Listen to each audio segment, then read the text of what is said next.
امی ایسے فرما دیا نے جدو میرا شوہر محمد رسول اللہ صلی اللہ علیہ وسلم دی میں قبر اطہر تے جاندی ساں نا تے میں بغیر پردے دی جاندی ساں، میں نے منہ چھپاون دی لوڑ نہیں سی کہ میرا خاوند موجود سی۔ پھر میرا ابا آ گیا، پھر میرا ابو بکر صدیق والد آ گیا، پھر بھی میں بغیر پردے دے۔ ایک دن جگہ میں اپنی خالی رکھی سی کیونکہ گھر میرا سی، حجرہ میرا سی، میرا دل سی کہ میں اپنے نبی دے نال رواں، لیکن میرے بیٹے عمر نے مینوں پیغام دیتا، اماں ماما تو ہوندیاں ہی بچیاں واسطے رحم دل لین، تے جے اگر مہربانی کرو تو میں محبوب دے نال سونا چاہنا، میں ابو بکر دے نال سونا چاہنا۔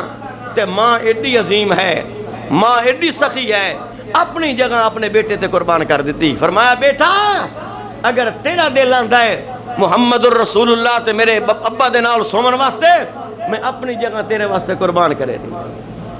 کیوں کہ جی آج امی عائشہ نے قربانی دیتی ہے تے عمر نے بھی امی عائشہ دا حق ادا کیتا ہے۔ جلے سارے تو مت لا رہے ہیں کوئی نہیں سی بولدا، واحد عمر بولیا۔ عرض کیتی آقا اے میں نے دسو لمبی چوڑی گل کوئی نہیں، الزام لگ اے نکاح کہاں کرایا تھوڑے نال؟ عائشہ صدیقہ دا۔ میرے مصطفیٰ نے فرمایا اللہ نے کرایا ہے۔ فرمایا اللہ ایڈا بولا بالا ہے کہ نبی پاک ہوئے تو بی بی نپاک دے چھوڑے، ہو ہی سکتا۔